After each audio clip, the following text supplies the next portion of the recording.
Hello, everyone. You're listening to the Goopplycast. Welcome. If you're watching us live, thank you for joining us. Tonight is our first night going live to Twitch, so we're excited about that. Thank you, Twitch members, for checking us out. And if you're watching us or listening to us after our live show, thank you for spending some of your time with us. I'm your host, Matt Carter. With me today is Matt Evans. Hey, Matt. Hello. As well as Roy Schlipinski. Hey, Roy. Hello. And Tim Van Claveren. Hey, Tim. Hey. So today we'll be talking about the latest in Google phones with the Pixel 5, the Pixel 4a with 5G, as well as the new, the older Pixel 4. And we're also going to be talking about the Google Chromecast with Google TV and the new Nest Audio. And this is all tech that was announced at Google's recent hardware event on September 30th, like one of the last days of September, I believe. So we can get into it. Pixel 4a. What is the Pixel 4a? If I had no idea, how would you guys describe it? It's a phone.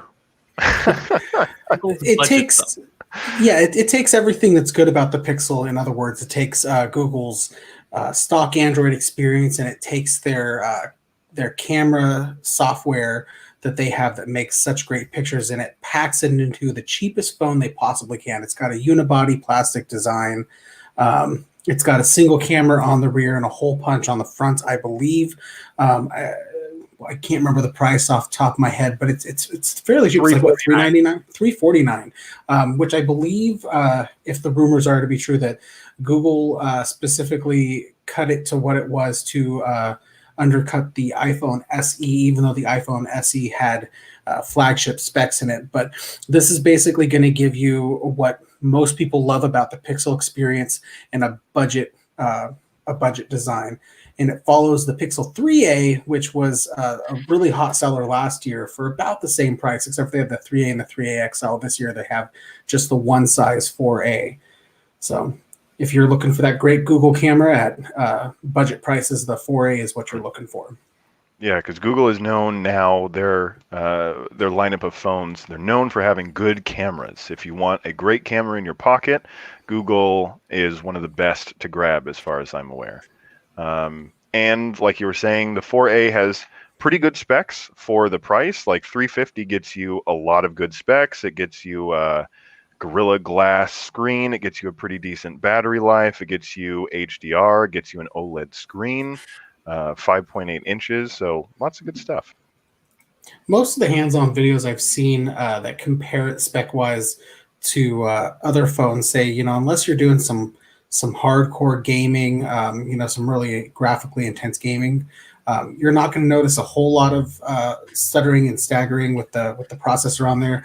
I believe the photo processing where Google's software renders it takes a little bit longer with the 4a than it would on its 4 and 4XL counterparts, but most people who use the 4a aren't disappointed with it. I knew people who specifically skipped getting the 4 and 4XL to get the rumored 4a at the time. And so now we have the Pixel 4a with 5G, a supposed upgrade from the Pixel 4a question mark? I don't know that. You get a larger screen and 5G capability, so doesn't it have dual cameras? Let me look here. I think it had the same camera, but I could. It does have. So it has a 12 megapixel dual pixel camera, and it has the same, it has the same front camera, almost the same, slightly worse, which I would love to get into how I don't actually think that this phone is an upgrade. So the Pixel 4a, standard Pixel 4a, $349. The Pixel 4a with 5G, $499. So you will get an extra $150 price bump for 5G, a slightly bigger screen at 6.2 inches, Same aspect ratio, almost. It's 1080 by 2340. But so it does have HDR support, but the glass isn't Gorilla Glass, which I absolutely hate. So like Gorilla Glass, if you don't know, it's some kind of magic basically, where if you drop your phone, it won't break as easily. Like it's a very protective type of screen that they put on phones. I have one on my Samsung Galaxy phones. I've dropped it almost 100 times. Still a great screen to look at. Not really any scratches, but for $150, I feel like if you drop this phone, it'll just explode. It also has a slightly larger battery than the Pixel 4. The Pixel 4 has a 3,140 milliamp, and the Pixel 5 has a 3,885 milliamp battery. Has all-day battery life. The Pixel 4 A has fast charging though, and the Pixel 4a 5G does not have fast charging. When we get into the Pixel 5, if you think the Pixel 4a with 5G is not a big upgrade, wait till you compare the Pixel 4a 5G to the Pixel 5. So the Pixel A4 starting at $499 for the 5G version, and then the Pixel 4a is starting at $349. So yeah, if you're looking to get a Pixel with 5G, in my honest opinion, the Pixel 4a 5G is the Pixel phone to get if you're looking for a Pixel phone with 5G in late 2020. For what you're getting, I mean, that's if you're looking for 5G, and we can talk semantics about 5G all day long because 5G is not super well supported yet, and 5G speeds that are super well supported are not that much faster than 4G speeds, as Matt and I can both tell you, as we've ran speed tests on phones. Unless you're standing in the right area, you're going to get the same speeds on a 4G phone as you will on a 5G phone. So I don't think getting the Pixel 4a 5G is quite worth it. I don't think the market is right there for 5G phones, not when you can get basically a slightly better phone for $150 less. No. That's kind of where I stand. Maybe if next year this time, where if 5G is a lot smoother, more widespread, and faster speeds, then it might be a different story. But right now, it's not worth it.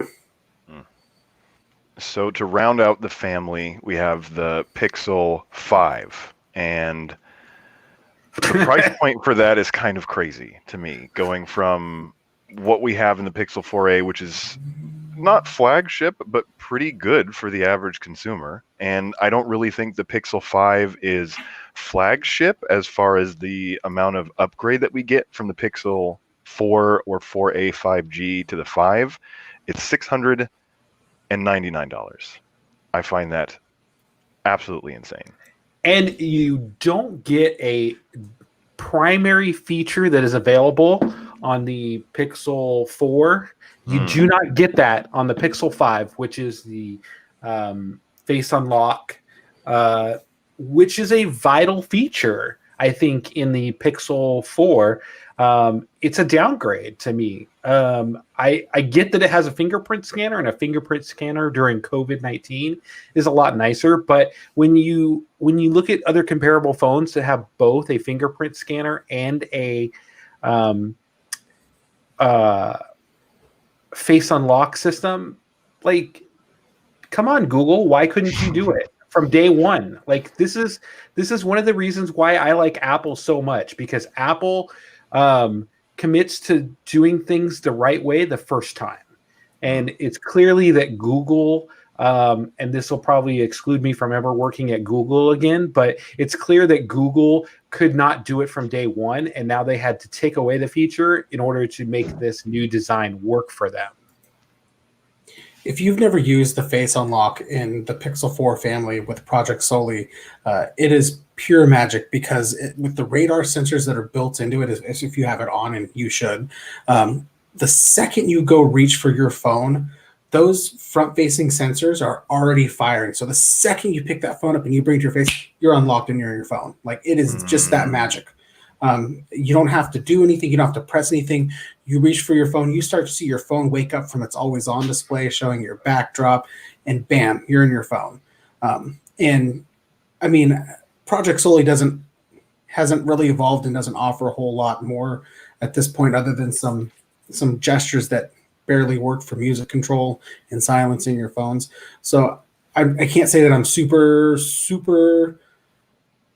not understanding as to why Google took it out. I think that there's more that they could work on and refine there.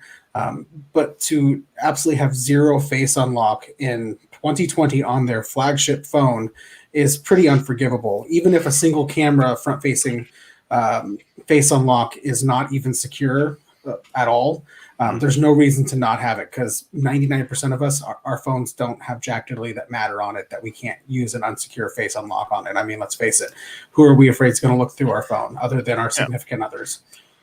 And I think go ahead. Go ahead. Oh, so I was going to say, for the face lock that I have experienced on my Samsung phone, it doesn't work great 100% of the time. I don't know if that's your guys' experience. When it works quickly. The phone is unlocked before I could even adequately grab the fingerprint sensor on the back sometimes. It's a convenient feature to have, that if it doesn't cost them a lot in terms of like making it compatible with the software that they seem to be working on 100% of the time, that I don't see why you don't just keep it in. And on my OnePlus 7T, that one of the things that was included was face unlock. You have multiple different ways of unlocking face unlock and fingerprint scanner. And personally, when I first heard about it, I've used fingerprint or face unlock on other phones, and they typically don't work well. But using it on the OnePlus, it was magic. It worked super well. The only reason I stopped using it is when I was driving. I had my phone in the dock, and every time I got any kind of notification, it would just unlock my phone because it would see my face, and it got really annoying really fast. So that's the only reason I don't use it anymore. Otherwise, it's perfect and it works well. And there's just no reason not to have it. You're right, and that's the point that I've been trying to make from the whole thing, is that you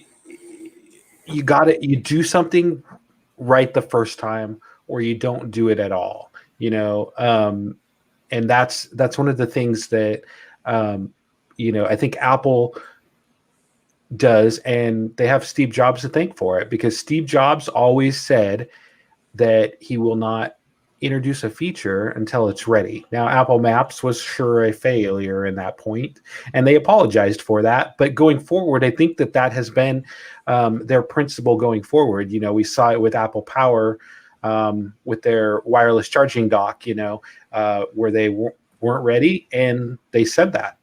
Google should have done that with the Pixel 4. If they weren't going to bring it to the 5, then they should have said that. But they really did make no mention about it at the keynote. And then researching it and looking it up and finding out that it doesn't have face unlock was just a super disappointment to me. And now Google has to sell me on this device, and I'm just not sold. So there are two features that I don't know if I would pay $700 for, but that interest me on a phone in general. So it has water resistance / proofing. Do you guys know that if you have that on your phones currently? Yes. Yes, we do. Okay. It's pretty standard on a lot of phones these days, especially phones that are $600 on up. For Google, I don't think that was on the 4A. I don't remember seeing that the 4A was specifically waterproof, because this is the the Pixel 5 is waterproof up to a meter. Yeah, it's not. It's not on the older device. But the 4 and the 4 XL were. Yeah, the 4 and the 4 XL were, because those were their flagship devices and not their budgeting phones, so to say. Okay, well, that's interesting that Google keeps taking things away and putting things back, almost seemingly for the excuse to say that something is new. Well, I mean, the waterproofing and the dust proofing, to exclude it from their cheaper phones. I mean, we could go with what OnePlus used to say, is they didn't go out and get their devices IP certified because it would make their devices cost more, because they got to pay for that certification. If Google's trying to push off a cheaper device, even if they put the seals in, I don't even know if the seals and gaskets are in the 4A, but that's another cost that they got to throw in there. And they're trying to give you an experience for as cheap as possible. So they'll cut whatever corner they think we possibly can. I mean, let's face it, your phone's waterproof. You're going to take it in the water anyway. I mean, to me, waterproofing my phone means that if for some reason my phone's outside the shower and I got to grab it really quick and it gets water on it, I'm good. If I'm using it out in the rain, I'm good. I'm not going to go and tempt fate and dunk it in water just because it says it's waterproof. We're still gonna take the precautions that we would normally take with electronics. And so a product not saying that it's waterproof, I don't think is necessarily a deal breaker at the price point that they're selling it for. I disagree with that. I like the fact that my iPhone is waterproof, and I actually take it in the water with me. I've taken it down water slides. I've taken it rafting in the past, and I've focused on the fact that it is waterproof. I take it out when I go kayaking with me as well. I would like to point out that Matt has Apple Care though, so if something did happen, he's covered. Well, yeah, of course I do, but I know that it's also. If you didn't have Apple Care, though, would you still do it? Would you play as loose? Yeah. Okay. Yeah. Okay. Fair enough. I didn't have Apple Care on my last phone. Actually, I did. Yeah, I did. Never mind. I did. But I would say that you're in the minority. Tim, Matt, would you guys tempt fate and dunk your waterproof phone in water just because it said it's waterproof, or would you just be happy that it's there just in case? I would be happy it was there just in case. It literally says that it's like IPX8 rated, which means it is good for 1 meter underwater. If I'm going in water, I'm taking this phone with me. I'm not going to even worry about it. Thank you, Matthew. That's what I'd just be like, okay, I have a water resistant / proof phone now. And if I drop it in the toilet, which used to kill iPhones, then I'm covered. So that kind of exciting. But the sale and rice could fail. Went all down with that. The problem people weren't rushing out in the middle of the night. Go ahead. If your seal fail or your gaskets aren't in place right or something like that, or they've worn down over time, what I'm saying is you don't truly know exactly how waterproof and how water resistant your phone is at any given moment.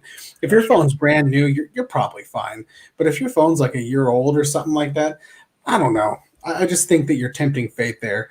Like I said, I'm glad that it's there if I need it, but I'm not going to deliberately jump into a pool of water with my phone in my pocket if I can afford it. Do you want me to go get a bucket of water and dump my phone in it? Next I kind of do. Next Goopplycast, we have to dunk Matt's phone. And that's you're right, Roy. I'll do it. If it breaks, you have to schedule the appointment on the podcast. Oh my goodness. But water resistance does wear down over time, and that's important for people to know. Like any drops or chips or anything that happens to your phone, just normal wear and tear can reduce the effect. You have Apple Care. And this is a Google phone, so they'd have nothing. They just have the kindness of strangers. I don't know. Another reason why you don't go with Google. It's important to note that I said that I don't think that it having not having water resistance is a deal breaker at its price point. If I'm buying a $350 phone, I know what I'm getting myself into. If I'm buying a $700 phone or a $1,000 phone, that thing better survive a hurricane.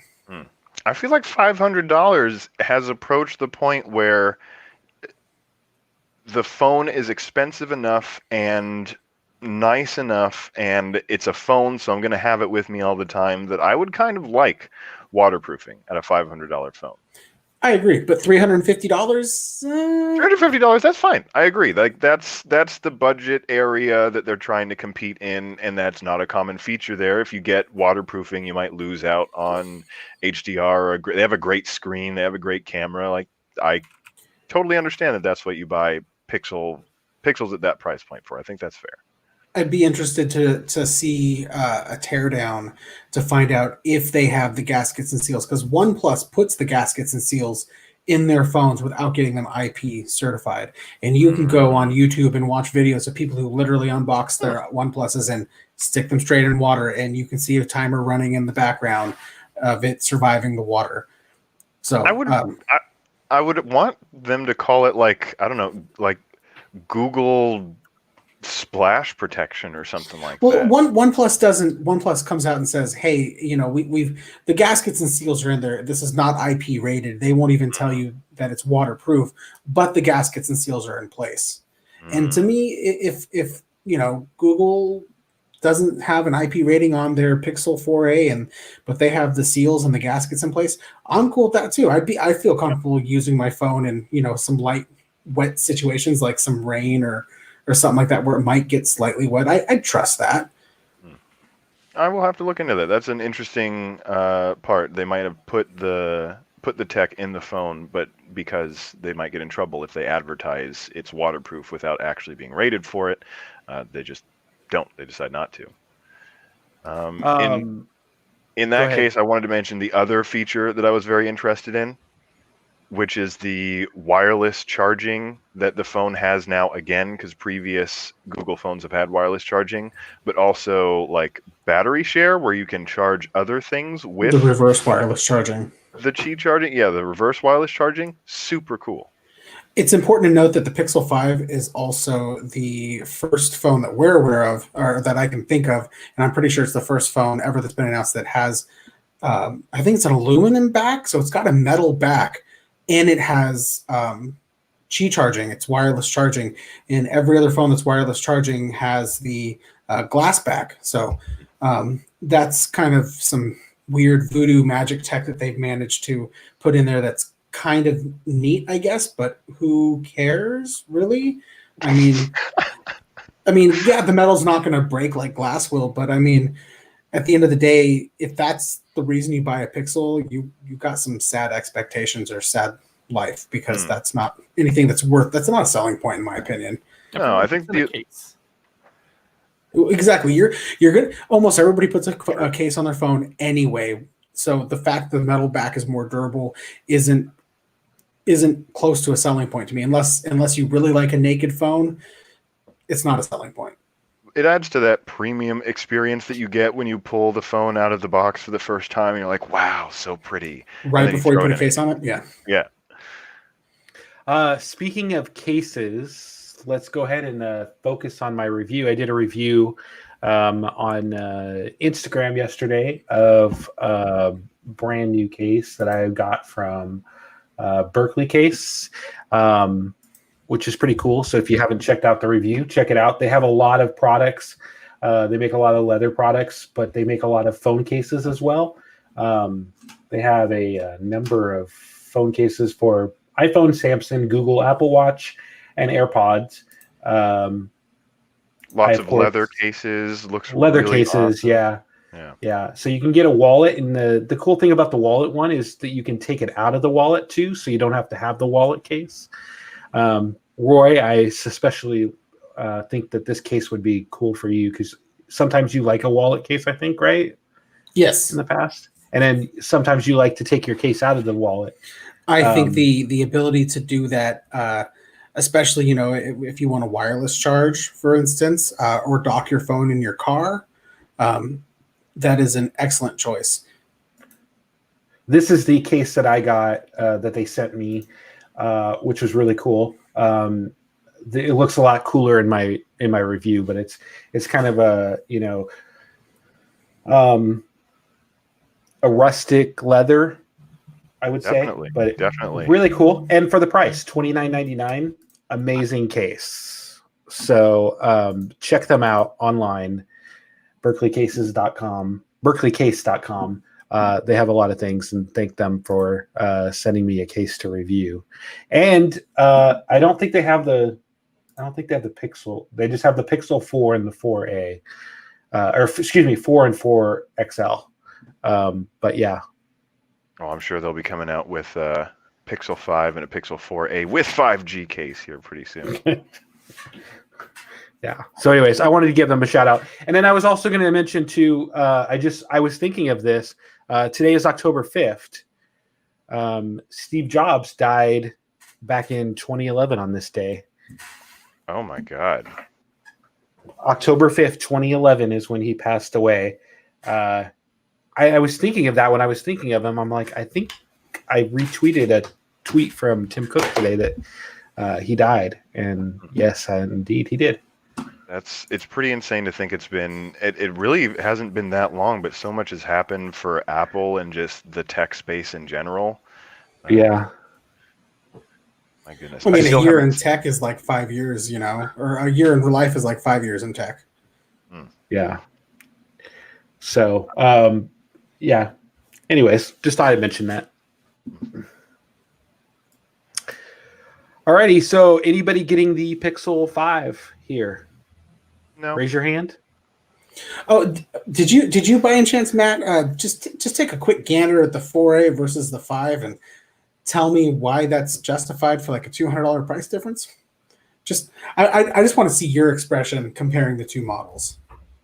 No, I mean the No, I'm talking about Matt Carter, not you. Okay. Matt. I know you've already looked at them because he was comparing the 4A to the 4A 5G, which is a funny comparison, but it's an even more funny comparison, in my opinion, to compare the 5 and the 4A 5G because there's hardly a big enough difference to justify the price jump. Okay. All right. Here's what you get when you decide between the 4A 5G and the 5. You get green by going with the Pixel 5. That's cool. It's like a sage color. That's nice. You get a slightly bigger battery that's basically negligible.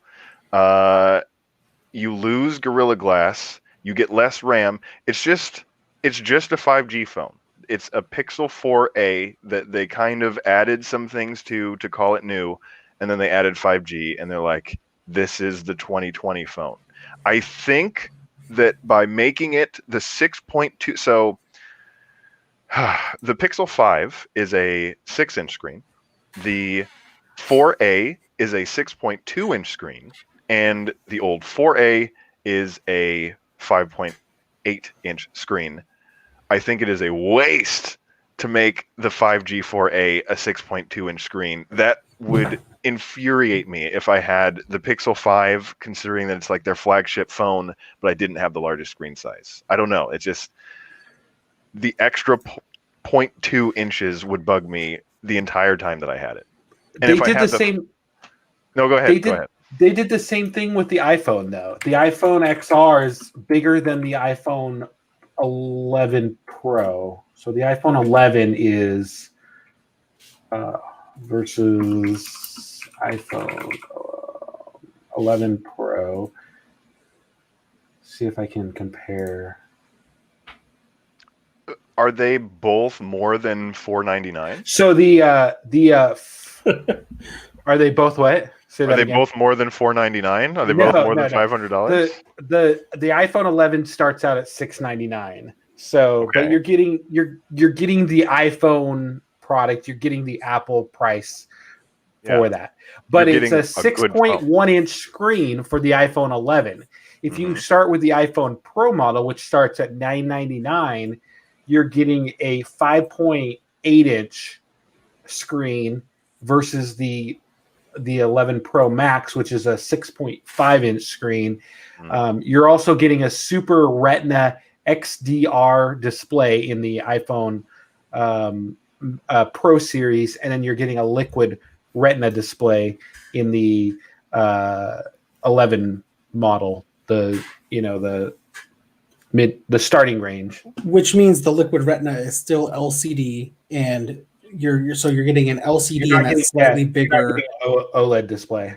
Correct. So your iPhone 11 Pro is smaller than your iPhone 11, and then your iPhone 11 Pro Max is the biggest. So from smallest to biggest, you have the 11 Pro to the 11 to the Pro Max, but you are getting the OLED in both the iPhone 11 Pros, and you're only getting an LCD in the iPhone 11. However, their liquid Retina, because my wife has a 10R and I have a 10, unless I'm holding them side by side, I would never tell that her phone's not OLED. And even when holding them side by side, it's almost impossible to tell that it's OLED unless I'm looking at like pure black screens. I think the value for those phones is way better than getting arguably clunky Google hardware. And features as well. You get Face Unlock on all three of those devices. Like, it all comes back to the Face Unlock. I'm just saying. They all three have the A13 Bionic chip, which Apple designs. They all have a true depth camera. The Pro Series has an additional camera, which is the telephoto camera lens for night mode.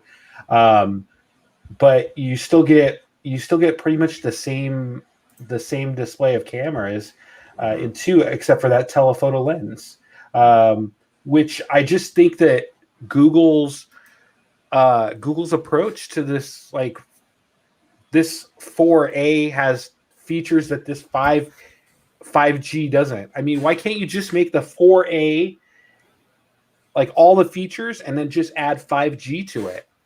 Like, yeah, you can increase the screen size and make it bigger. I think that would all be okay. It's like a downgrade with a screen size increase, which doesn't make me happy. That just upsets me.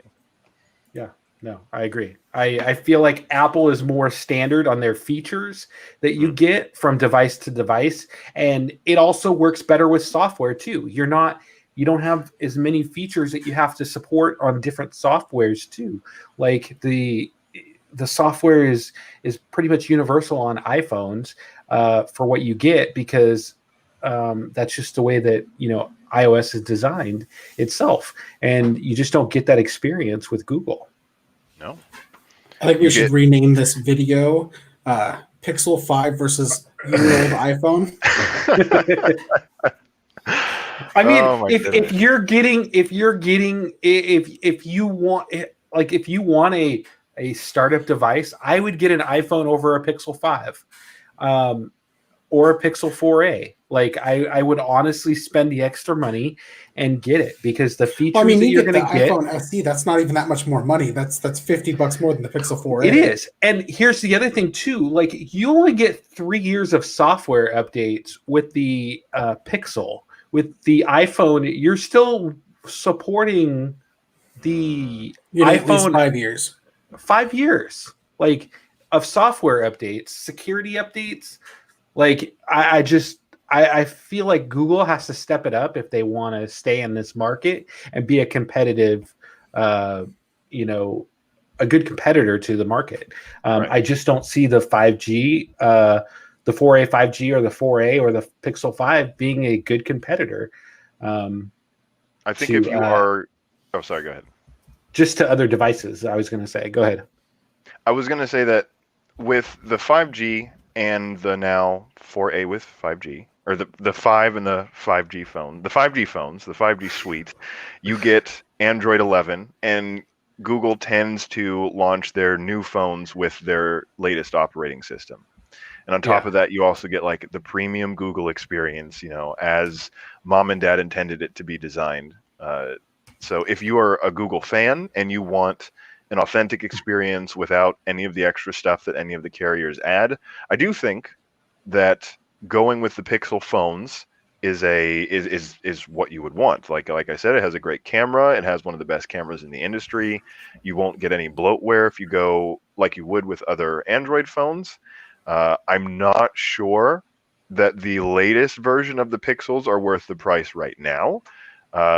Wait until they go down a little bit, either during Black Friday, the holiday season, which is coming up, or like early into next year, they might go down. But I think as like launch phones, I don't know that the prices are worth it. It used to be if you wanted a stock Google or stock Android experience, Pixel was the way to go. Or you could go with the OnePlus, because Oxygen OS was so darn close to stock and it felt like stock. But even OnePlus, this with Oxygen OS 11 has gone away from the stock Android look, and they've kind of gone more with a Samsung One UI style look. So realistically, if you want that stock Android experience, you're almost stuck now getting a Pixel. And if you're going to get a Pixel this year, monetarily speaking, the 4A I think is going to be the best bang for your buck, the regular 4A.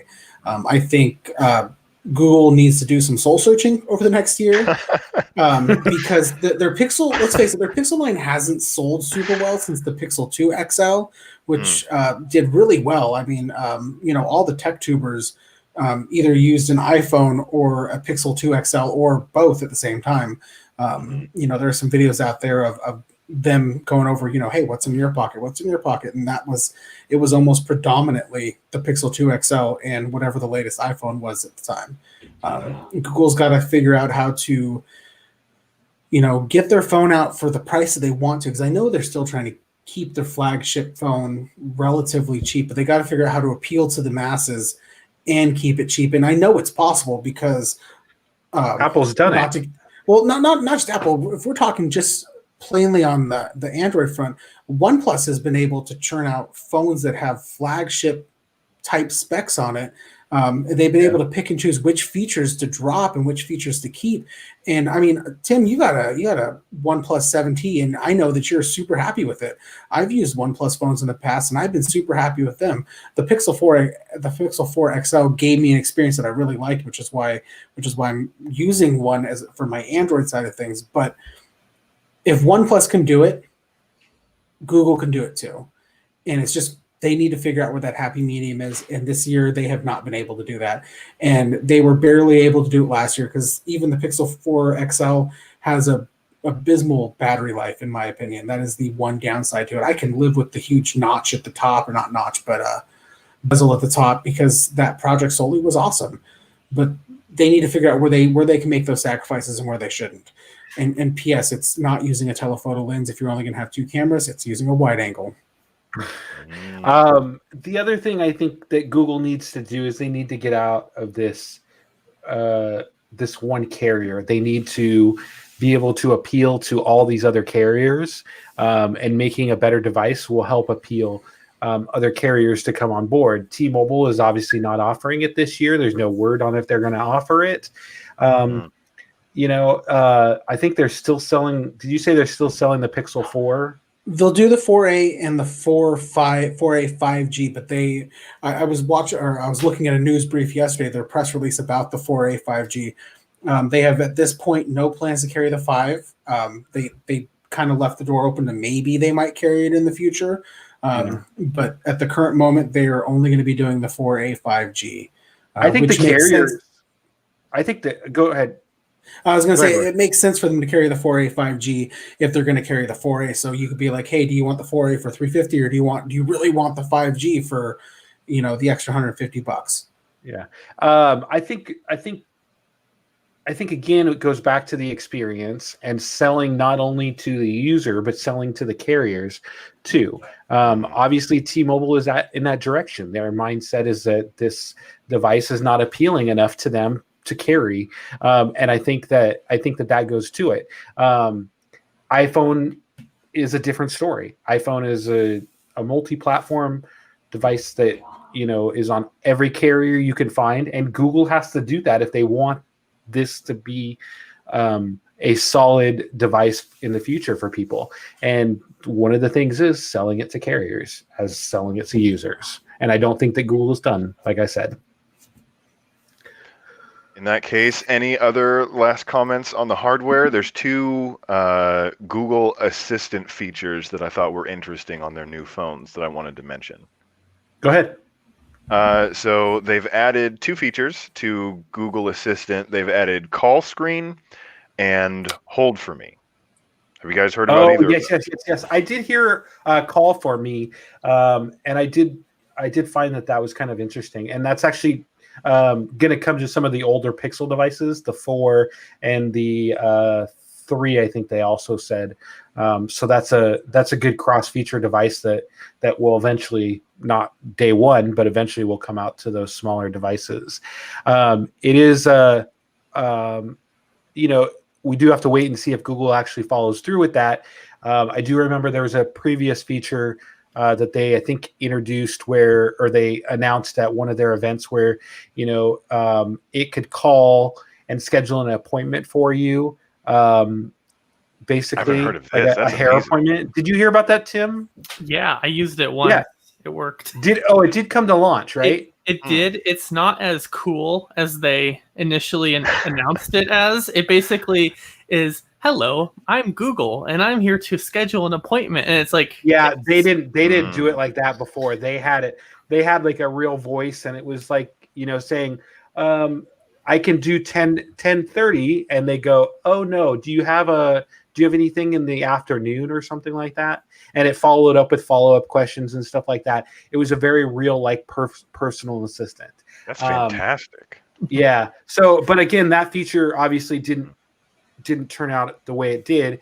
But there was another feature that I found, and I was actually looking for it the other day because I took a picture at the zoo, and I was trying to figure out, because Google had a feature where if you took something with a fence, they could actually take the fence out of the picture. So it basically showed a picture of a girl, I think, or a boy that was up at a baseball bat, and they were batting, and the parents took a picture behind the fence.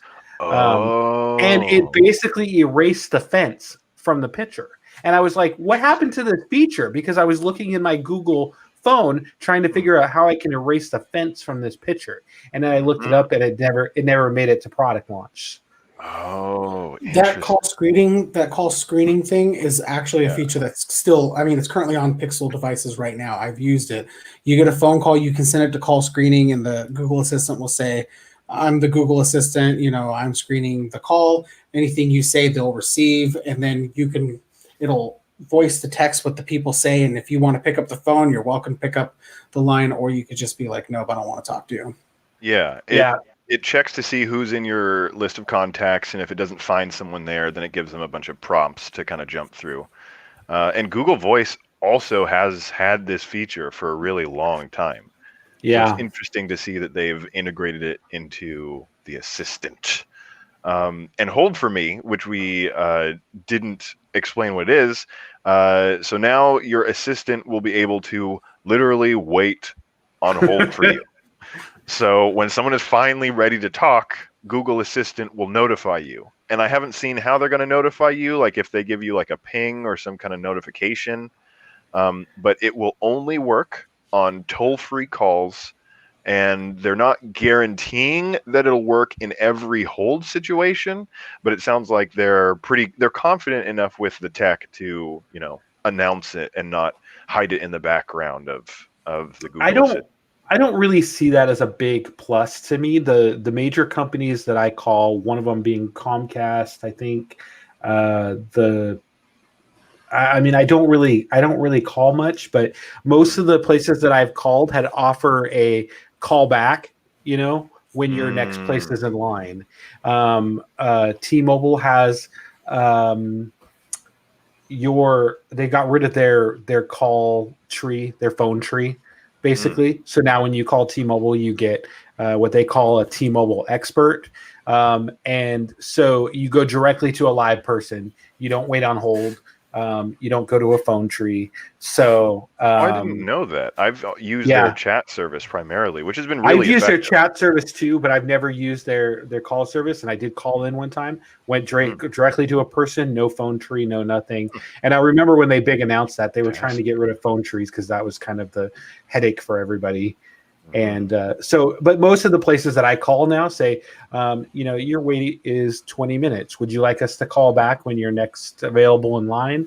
And then they call you back, and then you just answer, and then you say, yes, I'm here. And then it puts you on hold. And then the next time, the next person that's available comes on, which is usually, like a minute or two at the most.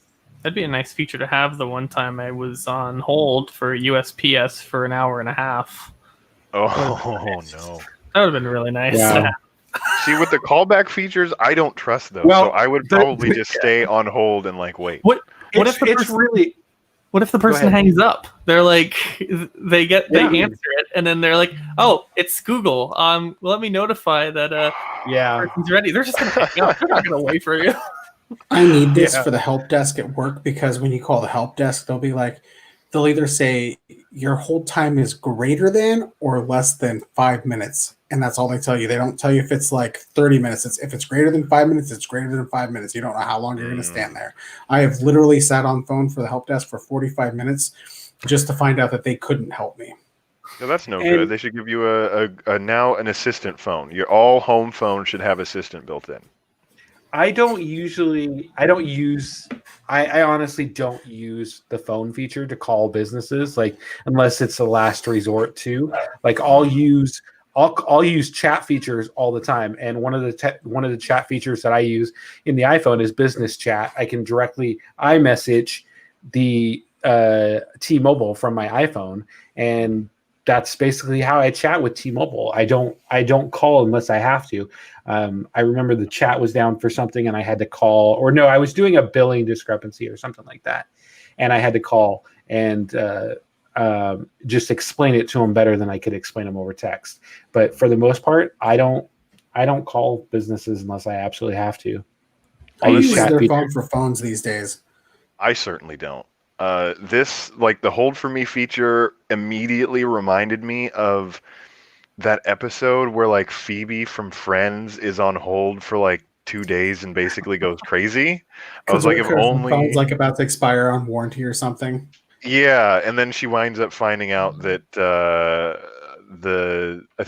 it wasn't a toll-free number, so she wound up getting paid for it. But it's like as soon as Hold for Me can do non-toll-free, or just the fact that it can do toll-free, it feels funny that if she had that, she wouldn't have gone as crazy.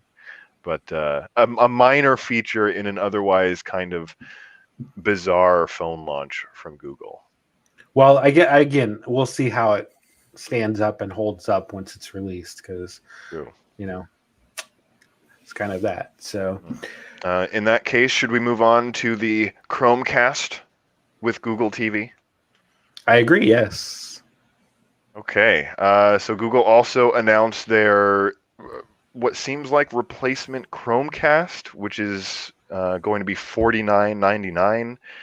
It's got 4K streaming. They have Google TV, which is like a new kind of dashboard / content hub.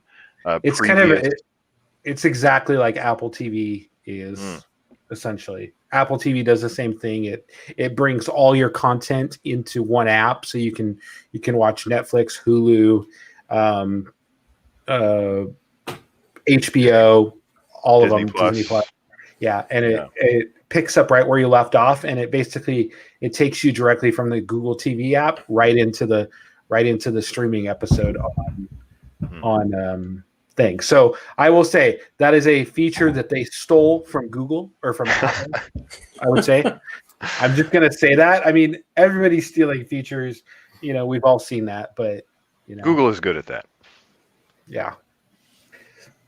And I don't know. This comes with a physical remote too, right? Like no more controlling with your phone, which I thought was very interesting. And I know you were going to ask. It does come with Google Assistant. I just wanted to throw that in there in case anyone.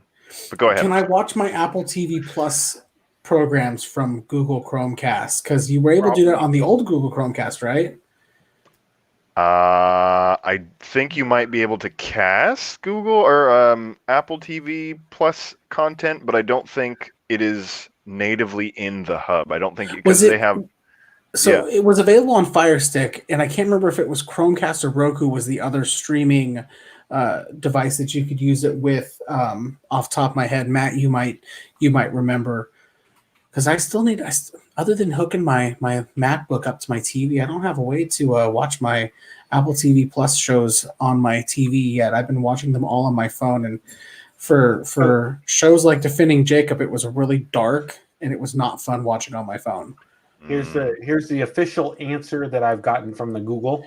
You can't cast Apple TV content onto your Chromecast from your iPhone or iPad because the Apple TV app only offers a Apple Play option. Right. You have to build it into the code in order to use Chromecast from it. So Roku must be the other streaming platform that you can do it with. It says currently the simplest way to watch Apple TV content from your TV is through a physical Apple TV box or through a box top device such as Roku or Fire TV. I will also mention that I think LG launched, because my TV up here can stream Google TV on it. Apple TV and Vizio, my one in the living room, can do the same thing. So some TV providers are already working on Apple TV to be integrated into it so that you can use that. So can you get Apple TV content on like Chrome? Because if you could cast whatever you're watching on there with like Chrome on your You like, laptop. can't stream it online. No, you can't stream it online right now. It's Yeah. only through the app. Yeah, on my MacBook, I have to use the Apple TV app built in.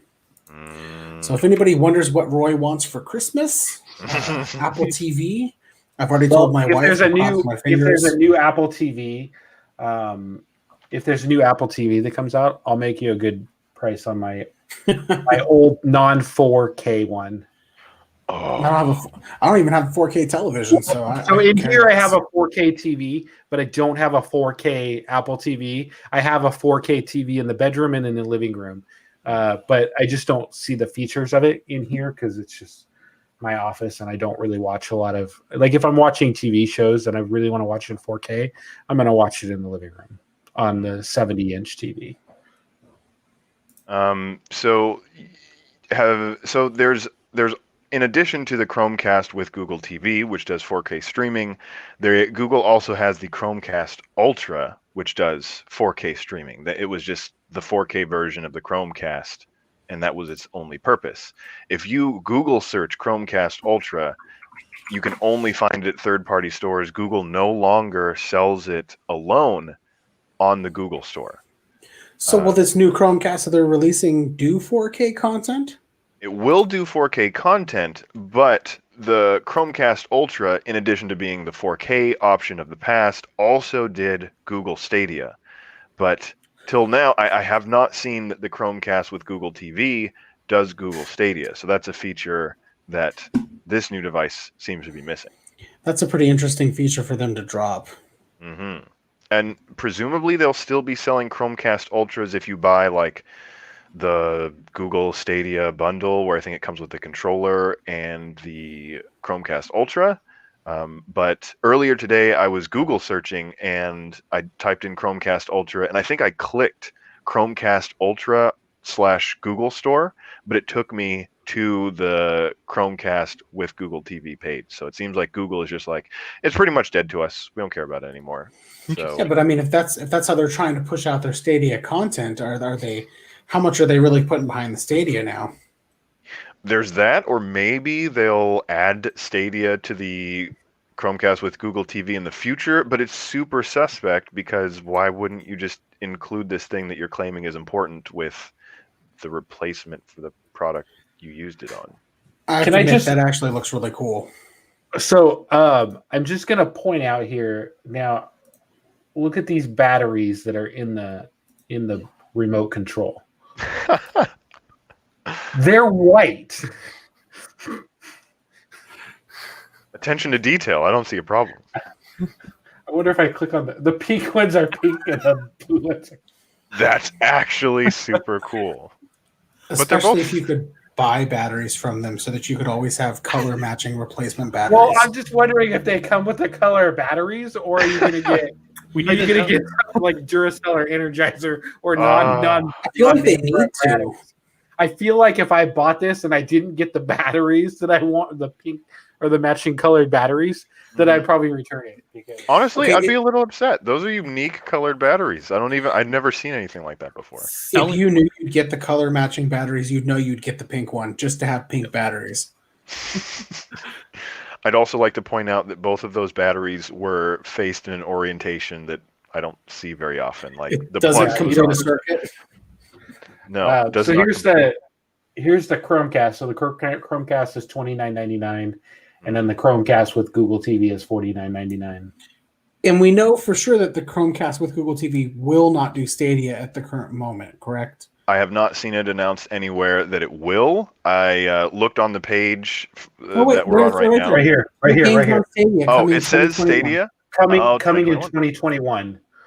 So again, hopefully they're doing this feature right, and they won't. The next Google Chromecast that comes out won't not have it. So interesting. Okay. 4K streaming, Content Hub, remote. While researching the Chromecast with Google TV, I realized that Google has too many brands. Like there's Nest, there's Google, there's Android, there's Chrome OS, there's Chromecast, there's Google Play, there's YouTube. and I'm expecting a Chromecast Google TV with Google TV YouTube edition with Google Play. I'm expecting that, so I hope Google makes it eventually. But so in that case, we should move on to the Nest Audio, Google's other hardware announcement, which is a $999 non-portable home speaker. $99.99. I was going to say that's a big. That's a Not big 900. That's a lot of money for a speaker. I would be more interested, honestly, if it was that price. So is this basically just a Google Home, but now they're calling it the Nest speaker? Yeah, they're trying to get rid of they're trying to use the Nest name more, I think, is what they're trying to do, rather than, stick with that. So yeah, the Google moniker has been replaced with Nest. So like you said, it's just a better Google Home. They're saying it's 75% louder than the original Google Home with a little bit more bass. So if you need not the Echo and want Google to run your home automation and play music for you, you can do that. I wonder how much the Sonos, because I know Sonos did with a Amazon Alexa built in. So I wonder how that does compare to because I know the Sonos speakers are typically really expensive, but because they're so good, Yeah, they are. So I wonder how it compares audio wise as well. I would honestly imagine not very well, because I haven't heard. Sonos is really good. Like nothing, even my HomePod, Nest, Sonos is better than. So, do any of you guys have a Google Home or a Google or Nest Mini? I have a Google Home Mini in the bathroom. I have a Nest Secure system, which is an alarm system from them, and I got it, just because it was a cool feature back then. Do we use it now? No, because we don't leave the house anymore. And if we leave the house, we just go to the grocery store. It was great when we were traveling because you could actually, it set up all the things in the doors and stuff like that. So if the doors breached or anybody came in, it would send you a push notification, and then it would scream, and put off a little siren noise that annoyed your neighbors and everybody else. It was horrible for false alarms. It was horrible for false alarms. The dogs would set it off every once in a while at the beginning, but I eventually got it all tweaked and everything perfectly. But I could replace it with the drone now, and then I don't have to worry about it. The drone would just take off. That reminds me, an additional feature for the Chromecast with Google TV is that you can view your Nest cameras from that hub. I don't use Nest cameras anymore. I switched everything to HomeKit. So, Nest is pretty much dead to me, except for the fact that it will alert me when the doors have been opened. That's pretty neat, though. If you're traveling, you can use your Chromecast to check in on your security system. Who travels with a Chromecast? I've done it once. I don't know if I'd buy this new Chromecast. I mean, the Chromecast that I have is great. But if you didn't have a Chromecast or you wanted this feature, or if you were trying to set up your own sort of security system at, say, like a private business that you own, you get some Nest cameras and you could hook the Chromecast up to a TV and you have all your security cameras. I mean, I see the usage for it. I would agree. I think the Chromecast my phone is a good and product. I can see all my cameras right there too, Roy. Okay, step back from the Apple ecosystem for like 2 seconds. I'm not gonna bring a Chromecast with me just so I can sit there and view my security cameras. Like, I get a push notification when there's motion when I'm not home. So it really, it doesn't really appeal to me to bring a device for it. And I got my iPad too. Well, I wouldn't bring it just for that purpose. I'd bring the Chromecast in case I wanted to cast something to the hotel TV or something. The cool thing is I stay at Marriott's a lot of times now, and the one thing I like about Marriott's is that they have Netflix and Hulu built into their TVs, so you can sign directly in there and you can watch all your content on there. It is limited to those two services, but I think they have Pandora and a couple of their music streaming services like iHeart or something. But that was kind of a cool feature, and I think some of the other hotels are jumping on that bandwagon as well. So I was never a Hulu guy, so pre-Disney Plus, Netflix and YouTube would be all that I would want from any kind of streaming device, smart TV or otherwise. Yeah. And I do have a question. Do any of you guys listen to music on the home or hub devices that you have right now? I do. So I watch one of the reasons why I moved my TV from behind here to up here is because I stream my music off of my Apple TV and it goes into my HomePod, which is right here on my desk. So that way I get good quality music and I'm not, it's one less thing I have to hold up on my screens because I have two 32-inch monitors. So up there, I can just cast it onto not cast it. I can play it on my HomePod and quickly swipe through if I don't want to or not. And it's always up there, and it, has some great screensavers and everything else. So I have a Chromecast in my bathroom as well. Like, I'm similar to you, Tim. I listen to it while I'm taking a shower and stuff. And I also have one I have a Google Mini in my kitchen that I use to listen to podcasts or something while I'm cooking or making food.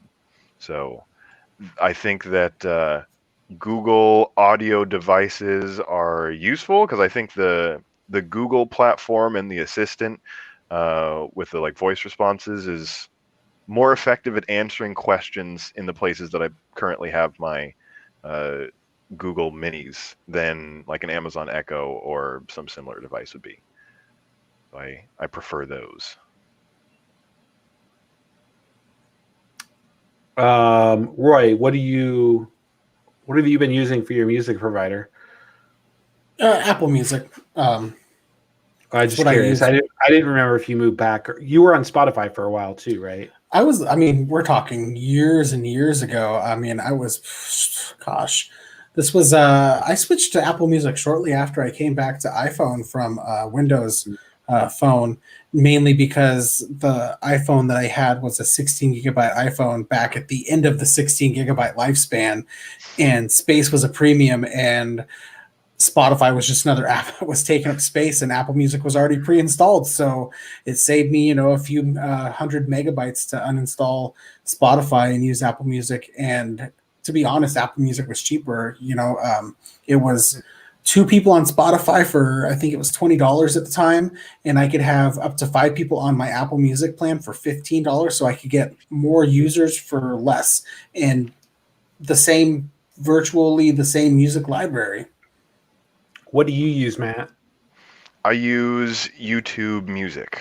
I used to use Pandora, and I used to use Spotify and Apple Music. I kind of tried them all, but I found that having YouTube and Google Music integrated with each other and paying for YouTube Premium was just the experience that I was looking for. I was really surprised that you gave Apple, when you reviewed Apple Music for Goopply, that you did such a good positive review of it. I felt there was a lot of positive sides to it. Oh, I loved Apple Music. I think the user interface is clean, and I like the colors. I like the responsiveness of the app. I like the way it lets you choose your music.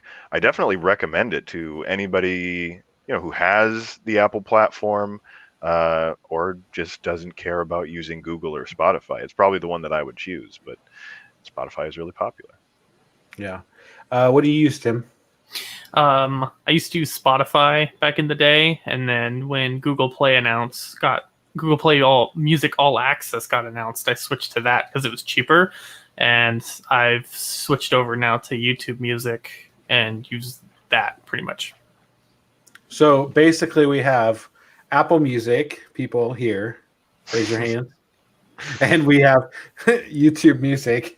People now raise your hands. And if you look at it, they're both Android main users, and we're both iPhone main users. So, I mean, they're sticking with what works best with their main platform. Because I'll tell you right now, Apple Music on Android versus Apple Music on iPhone are two completely different experiences. Well, you have to understand that Apple Music on the iPhone has developed a lot since iOS 14 and iOS 13, and I think they're still trying to catch up. But I think they have caught up in some ways on Google Music or on Android. I mean, I agree, but the experience is different. I mean, the interface is different on iOS 14. I mean, now the iOS 13 and the Android interface were identical.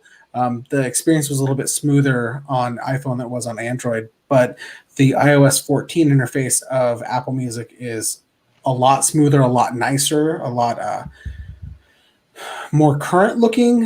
Going from iPhone to Android for Apple Music, the Android version of Apple Music definitely looks more dated than the iOS 14 version. I'm sure the Android one will get updated eventually. I know that it's not Apple's big priority to make all their stuff work right on Android that's over there, but you're going to get a more premium experience on Apple devices with it, but and that only makes sense.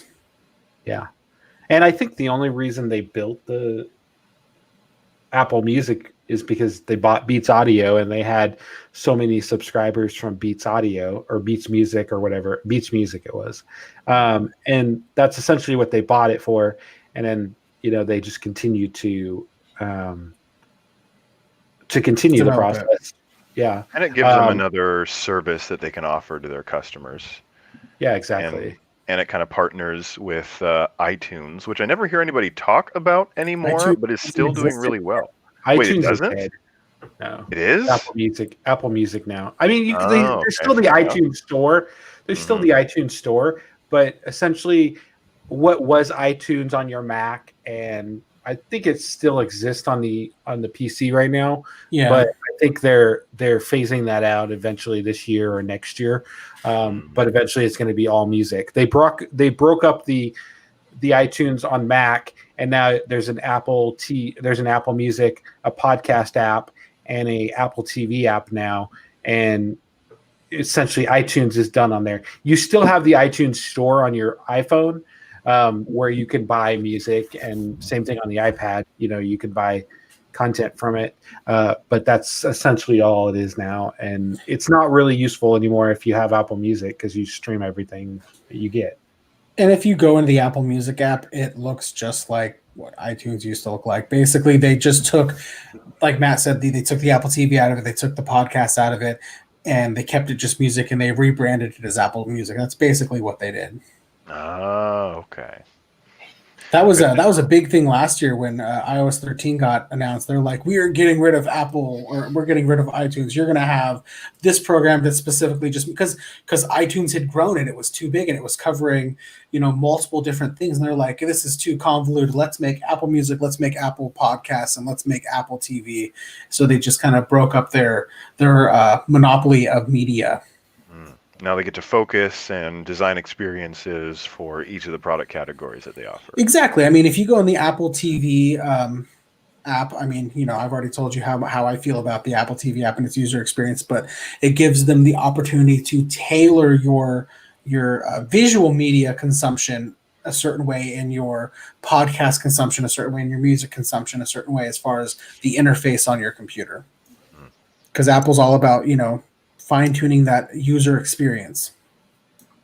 It's all about the user experience. That's so true. All about that Take personalization. Care of the customer, and everything else will fall into place. Well, I feel like that is as good a place to end it as any. Was there anything else you guys wanted to add or bring up? Tim, do you want to show off your Windows 95 CD? Yes, I was at my parents' house looking for some old things, and I found this in the garage. It's a Windows 95 ISO. So as you can tell, it has USB support. Nice. Yeah. I think I have to find a frame for. I was looking on Amazon today in our Goopply chat. I posted it, and Matt Matt Evans suggested that I get a frame for it. So I'm in the process of finding a possible frame for it. You should go and track down the other Windows versions and get those framed too, just for funsies. Oh my god. I have them all. So I have an XP somewhere at my parents' house. I gotta find it. Yeah, let's face it, XP is the important one to have. So good. I used to have, I think, Windows 95 on floppy disk. It was 15 or 20 floppy disks. And I remember installing it, and it would say insert disk 1, and then it would say insert disk 2, and then it would insert disk 3. I think it was Windows 95, but yeah. And then it'd make that lovely screeching noise. Yeah. Yes. God. Now are we talking 3.5-inch floppies? Or are we talking like old school floppies? No, 3.5-inch floppies, the small ones. But I do remember the old ones too. I had Windows 3.1 on that, and that was my first operating system that I had on Windows. That was old. So just a side note on this last week at my work, we were deploying a Windows 98 machine out because we still have computers that are running 95 and 98. Oh my goodness! Wow. Security. Yeah, you need to talk to their IT guy about this. It's on its own network. It's a private network. Oh my god! It's for things. Wow. And it's probably it's one program. Yep, it's just for one thing. Because we make a lot of airplane parts. So I think a cool thing would be to do with this Goopplycast eventually is we should build a computer to run that Windows 95 disk on, and we should load Windows 95 in a YouTube video or something. I think that would be kind of cool to do the install on it and everything. I still have disk drives. I've got the disk drive if we need one. I don't have the disc anymore. I don't think. I'll have to look and see. But Tim's got the CD, so we could install it. Go get a cheap old computer and install it. So Living Computers Museum posted a video on YouTube of a Windows 95 Easter egg that was hidden, and it's if you go on the desktop and you make a folder and you type in "and now I present" and then delete it, the Windows 95 production team or something, and then you delete it all, and then you type in "enjoy" or something like that. And when you open it, there's a video in there, and it's the credits for Windows 95. Oh, video that plays. It's got all the credit. I have to find the video. It's on YouTube somewhere. It's super cool. I think that would be a great Goopplycast is to install Windows 95 on a computer and see how it goes. I like this. So we have Matt dunks his iPhone into a bucket of water, and we have building a Windows 95 PC. Well, you forgot Matt dunks his iPhone into water, it breaks, and then he has to make an appointment to get it replaced on the Goopplycast. Well, let's not scare him before he does it. Okay, I will do it on the next. So actually, I think we should do it on the next one because the next one. So. Oh. It's when possible is the announcement? Tomorrow, we may find out that the announcement for the iPhone. It's been rumored to be on the 13th. Mm-hmm. So that would be a good thing to do on the 13th if they do announce the new iPhone, and then I can dunk my phone in the water, and then if it doesn't work, then I just get the new iPhone anyways. So Apple Care upgrade. So yeah, iPhone 12 announcement on Tuesday could just be a pre-announcement, which I have noticed and I've heard other people point out that pre-announcements are very popular during COVID. You got to pre-announce the announcement, otherwise, how would people know?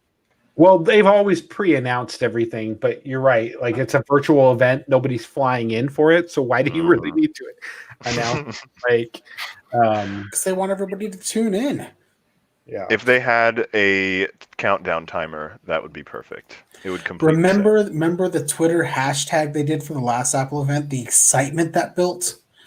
Well, so I don't know that they really did anything with that because they do the same thing for vote. Like I did the hashtag vote, and there's I don't remember, a mailbox or something like that. But yeah, there's a vote icon similar to it. So I think that's just something that Twitter is doing for popular hashtags. I don't know that it was really planned with, because I didn't see anything for Google's announcement. So, I mean, they probably didn't want to draw attention to it. yeah, I mean, again, the Pixel 5 wasn't all that. Announcement. Announcement, disappointment, potato, Potato, exactly. Alrighty. I think that's it. All right. I want to thank you all so much for joining us here on the Goopplycast. Whether you're watching live or on video or listening to us via podcast, just thank you so much for tuning in. For the Goopplycast, I'm Matt Carter with Matt Evans, Roy Schlapinski, and Tim Van Claveren. We will catch you on the next episode. Don't buy a Pixel 5.